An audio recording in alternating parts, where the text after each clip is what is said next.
நீங்கள் பார்த்துக் கொண்டிருப்பது AJK டிவியின் புதுவை மாலை. வணக்கம். எந்த ஒரு குற்றவாளிக்கும் எங்கள் அரசு துணை போகாது. மேலும் குற்றங்களை தடுக்க காவல்துறை தீவிர நடவடிக்கை எடுத்து வருகிறது என்று முதல்வர் ரங்கசாமி கூறினார்.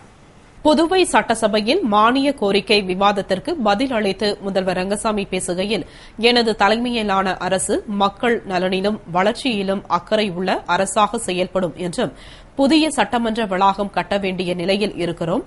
அவ்வாறு கட்டும் பொழுது புதிய தொழில்நுட்பங்களும் கொண்டுவரப்படும். மேலும் பல்வேறு துறைகளில் காலியாக உள்ள பணியிடங்கள் விரைவில் நிரப்பப்படும் என்ற அவர் தொடர்ந்து, எந்தவொரு குற்றவாளிக்கும் எங்கள் அரசு துணை போகாது. கொலை கொள்ளை நடக்காமல் பார்த்துக் கொள்வது அரசின் கடமையாகும். இதனால் 1000 காவலர்கள் நியமிக்கப்படுவார்கள் என்று முன்பே கூறியிருந்தேன். மேலும் காவல்துறையை விரைவில் பலப்படுத்தி குற்றவாளிகளை கட்டுப்பாட்டுக்குள் கொண்டுவர நடவடிக்கை எடுக்கப்படும் என்றும், இலவச அரிசியை தரமாக வழங்க அரசு நடவடிக்கை எடுக்கும் மற்றும் காரைக்காலில் நல்ல மருத்துவ வசதி கிடைக்க நடவடிக்கை எடுக்கப்படும் என்றும், அரசு விரைவாக பணிகளை மேற்கொண்டு சட்டமன்ற உறுப்பினர்கள் சுட்டிக்காட்டிய குறைகளை நிவர்த்தி செய்யும் என்று பேசினார். ராஜீவ்காந்தி கொலை வழக்கில் 3 பேருக்கு தூக்கு தண்டனையை நீதிமன்ற முடிவுக்கு விட்டுவிட வேண்டும் என்று மத்திய இணையமைச்சர் நாராயணசாமி கூறியுள்ளார். இது தொடர்பாக மத்திய இணையமைச்சர் நாராயணசாமி கூறுகையில், தமிழகத்திலும் புதுவையிலும் சில அரசியல் கட்சிகளும் அமைப்புகளும் ராஜீவ்காந்தி கொலை வழக்கில் தூக்கு தண்டனையை தீவிரவாதிகள் மீது கருணை காட்டி ரத்து செய்ய வலியுறுத்தியும் விடுதலை செய்ய வலியுறுத்தியும் போராடி வருவது ஏற்புடையது அல்ல என்றும், காங்கிரஸ் பேர் இயக்கம் மகத்தான தலைவரை இழந்து நிற்கிறது. தூக்கு தண்டனையில் விருப்பம் இல்லை என்றாலும் கொடூர கொலைக்கு தூக்கு தண்டனை தவிர்க்க முடியாததாகிறது என உச்சநீதிமன்றமே கூறியுள்ளது. மேலும் ராஜீவ் கொலை கொடூரமானது. எனவே ராஜீவ்காந்தி கொலை வழக்கில் குற்றம் சுமத்தப்பட்டு தண்டனை வழங்கப்பட்ட 3 தீர்ப்பை நீதிமன்ற முடிவுக்கு விட்டுவிட வேண்டும் என்று கூறிய அவர் மேலும் தொடர்ந்து, ரங்கசாமி தலைமையிலான புதிய அரசு பொறுப்பேற்று 4 மாதங்கள் முடிந்த நிலையில் 16 கொலைகள் நடந்துள்ளது. காங்கிரஸ் ஆட்சியில் கொலைகள் என்பது அரிதாக இருந்தது. இன்று அதுவே சகஜமாக மாறிவிட்டது. இது மட்டுமின்றி இதுபோன்ற கொலைக்காரர்களை அடக்க குண்டர் சட்டம் அமலில் இருந்தது.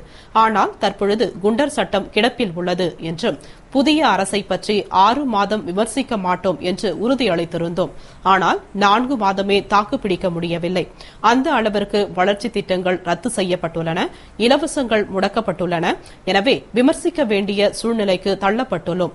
ஆனால் அறிவித்தபடி 6 மாத காலம் முடிந்தவுடன் தொண்டர்களுடன் புதுவை அரசின் அவலம் குறித்து வீதியில் இறங்கி போராட்டம் நடத்துவோம் என்று கூறினார்.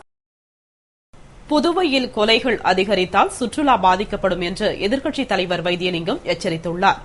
புதுவை சட்டசபையில் எதிர்க்கட்சித் தலைவர் வைத்தியலிங்கம் கூறுகையில், வங்கிக் கடன் வாங்கும் விவசாயிகளுக்கு அரசு ஏதேனும் உதவி செய்ய வேண்டும். தனியார் நிறுவனங்கள் விநியோகம் செய்யும் பாலின் தரத்தை அரசு பரிசோதிக்க வேண்டும். ஏனென்றால் பாலின் தரம் சரியில்லை என்று மக்கள் புகார் தெரிவிக்கின்றனர். கூட்டுறவு வீடு கட்டும் சங்கத்தில் கடனை சரியாக செலுத்துபவர்களுக்கு வட்டியை தள்ளுபடி செய்ய வேண்டும். மின் கட்டணத்தை செலுத்த 3 மாத காலம் அவகாசம் கொடுக்க வேண்டும். குடிமைப் பொருள் வழங்கல் துறையின் ஸ்மார்ட் கார்டு வழங்கும் பணி மந்தமாக உள்ளதால் ஒவ்வொரு கார்டுக்கும் குறிப்பிட்ட தேதியை வரையறுத்து இலவச அரிசி வழங்க வேண்டும். அரிசியின் தரம் குறைவதை தடுக்க உரிய நடவடிக்கை எடுக்க வேண்டும் என்ற அவர் மேலும் தொடர்ந்து, வெடிகுண்டு கலாச்சாரத்தை எங்கள் ஆட்சியில் 2 நாளில் அடக்கினோம். கடந்த ஆண்டு நடந்த கொலைகள் கத்தியால் நடந்தது. ஆனால் இந்த ஆண்டு குண்டு வீசி கொலை நடந்துள்ளது என்றும், கொலையாளிகளுக்கு துணை போகாதீர்கள், வக்காலத்து வாங்காதீர்கள். மேலும் குண்டர் சட்டம் மட்டுமே குற்றவாளிகளை கட்டுப்படுத்த முடியும். அது மட்டுமின்றி கொலைகள் அதிகரித்தால் சுற்றுலா பாதிக்கப்படும் என்று எச்சரித்து கூறினார்.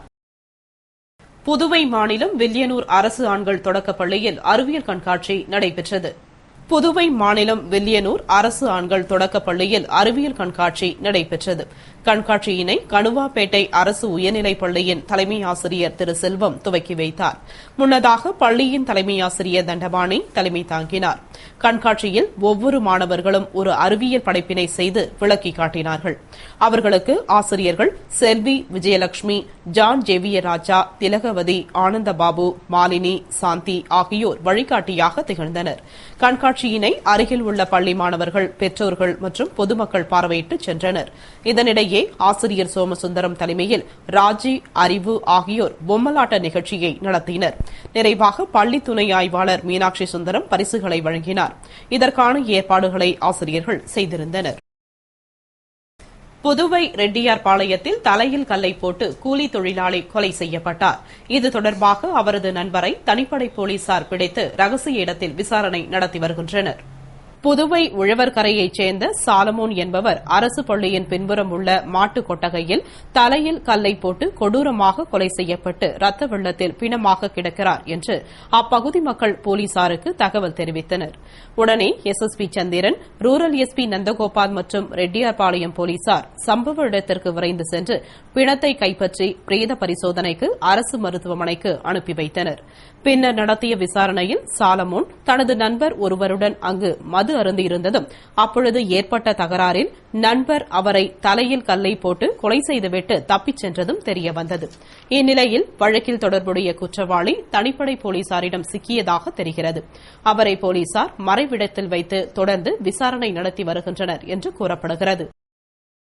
புதுவை ஜீவானந்தம் அரசு மேல்நிலைப் பள்ளியில் சமூக நலத்துறை மற்றும் சென்னை ஊனமுற்றோர் தேசிய மேம்பாட்டுக் கழகம் சார்பில் முடநீக்கு கருவிகள் வழங்குவதற்காக பரிசோதனை முகாம் நடைபெற்றது. புதுவை அரசு சமூக நலத்துறை மற்றும் நடுவண் அரசின் சென்னை முட்டுக்காடு உடல் ஊனமுற்றோர் தேசிய மேம்பாட்டுக் கழகம் சார்பில் உடல் ஊனமுற்றோருக்கு முடநீக்கு கருவிகள் வழங்குவதற்கு பரிசோதனை முகாம் நடைபெற்றது. முகாமில் சமூக நலத்துறை இயக்குநர், துணை இயக்குநர் மற்றும் பள்ளியின் முதல்வர் அதிகாரிகள் முன்னிலையில் 500க்கும் மேற்பட்ட மாற்றுத்திறனாளிகள் கலந்து கொண்டு பரிசோதனை செய்து கொண்டு பயனடைந்தனர்.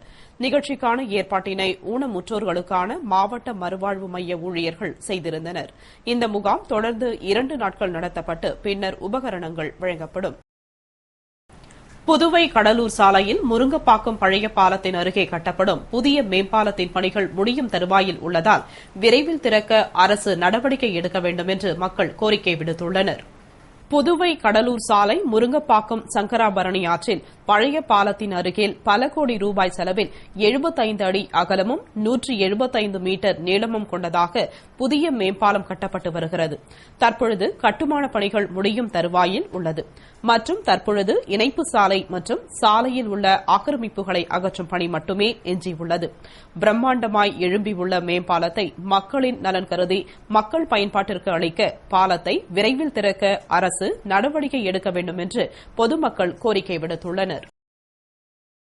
தேசிய தொலைத்தொடர்பு ஊழியர் சங்கம், பிஎஸ்என்எல் டெக்னீஷியன் சங்கம் மற்றும் தொலைத்தொடர்பு தொழிலாளர் முன்னேற்ற சங்கம் சார்பில் கோரிக்கைகளை வலியுறுத்தி உண்ணாவிரத போராட்டம் நடைபெற்றது.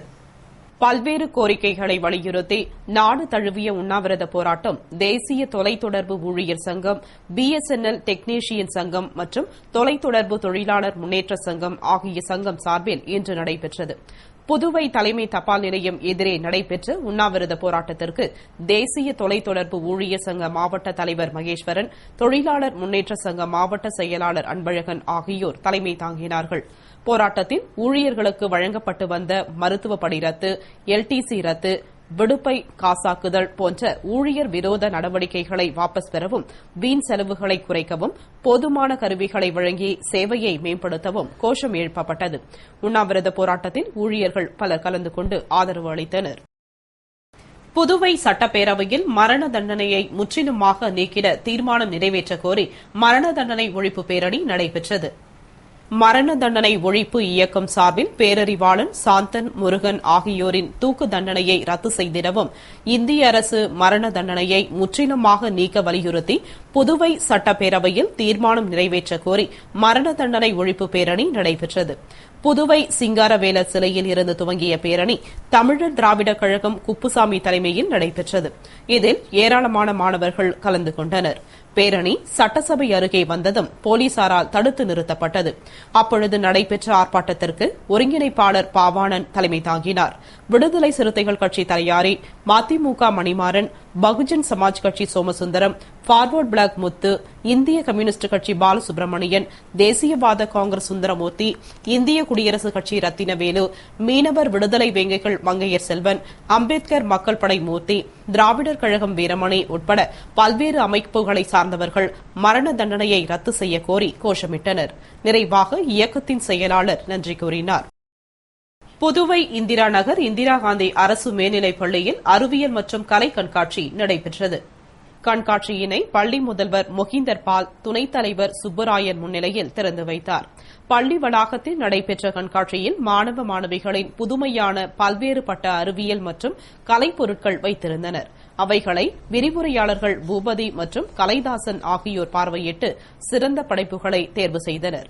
இதில் பொது சுகாதாரம், நல்வாழ்வு, மின்சார சேமிப்பு, தண்ணீர் சேமிப்பு, எரிபொருள் சிக்கனம், நிலவள பாதுகாப்பு ஆகிய பல்வேறு தலைப்புகளில் 6 முதல் 12ஆம் வகுப்பு வரை பயிலும் மாணவ மாணவிகள் பொருட்களை உருவாக்கி வைத்திருந்தனர். இதற்கான ஏற்பாடுகளை விரிவுரையாளர்கள், தலைமை ஆசிரியர்கள் மற்றும் ஆசிரியைகள் செய்திருந்தனர்.